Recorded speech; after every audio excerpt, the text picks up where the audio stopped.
Ashley, what's our first email of the day? All right. The first email that we got today is from Vladimir Druken. He says, "Hi, John. I just started watching The Office about a year ago after hearing you talk about it, and it's awesome. Yes. Did you see the Netflix announcement about Space Force? I can't wait. It's Steve Carrell and the creator of The Office producing it and Carell leading it. There's also rumors that Carell's deal is the richest one they've ever given an actor. What do you think?" Okay, so for those of you guys who don't know much about this, a little while ago, President Trump announced that he wants the formation of a Space Force. Well, apparently, Steve Carell, that instantly gave him an idea. And him and the creator of the North American version of The Office, who worked together so brilliantly on The Office, got together and said, we can do a show about that. And they pitched it to Netflix. Netflix didn't even wait. They didn't wait. They said, done. Sign it up. And they signed it immediately on the spot. They didn't even let Carell pitch it to anybody else. They said, we will. What does it take to sign this right now so you don't even offer this to anybody else? And they signed him on the spot. And they even put out their first little teaser. Now, you're right. The word is right now that this is going to be the single richest deal Netflix has ever signed to an individual talent. Here, I believe this is from The Hollywood Reporter. The Hollywood Reporter gave some details on this. And they said the following.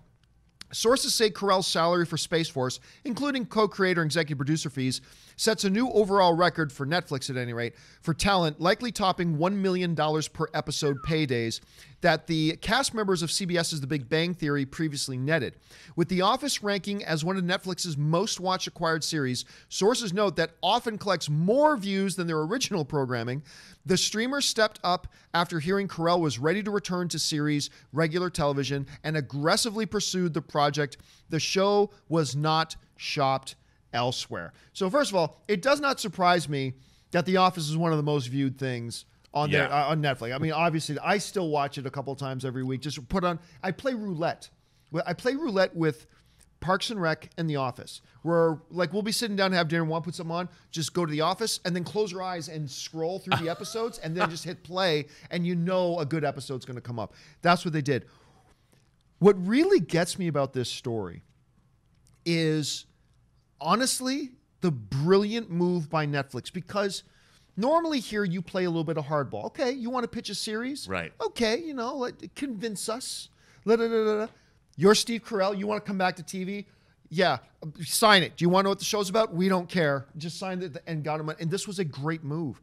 And at $1 million an episode for maybe the most successful sitcom actor, maybe of all time at this place, only having it really needing to be in one. I think this is a great move. And it's supposed to be a workplace comedy. They're calling it a workplace comedy. Sound like something?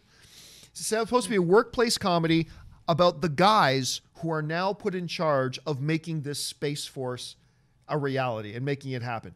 I think this sounds great. What do you think about this? I couldn't be more excited about this. I have always loved great comedic. There's got to be a sci-fi bent to it. Maybe not. Maybe they never get into space. Right. But I think they might. Like, I love any kind of humorous show that deals with. There was a show back, I want to say it was in the late 70s, called Quark, that starred Richard Benjamin, and it was basically about space garbage collectors.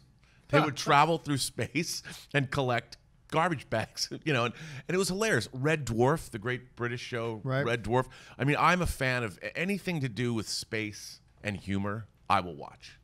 And with Steve Carell in it, come on. This goes to the top of my list of things I want to see. Yeah, I don't know if there's going to be any sci-fi elements to it. Well, I'm hoping there might be. I think it's the whole series is just going to be about these guys trying to get this thing to happen in the first place. I mean, I've been saying that ever since I saw The Martian. I've wanted them just to make a movie about the people that run NASA, like Donald Glover's character and Sean Bean's character and Jeff Daniels' character. That's what I want this to be. You know, the guys are going to run the Space Force, just like my dream project that will never happen of the NASA techs that were in The Martian. I want it to be a show like that. Well, it very well may be. I think this is terrific news. What do you guys think? You excited about this? Jump down in the comment section and leave your thoughts below.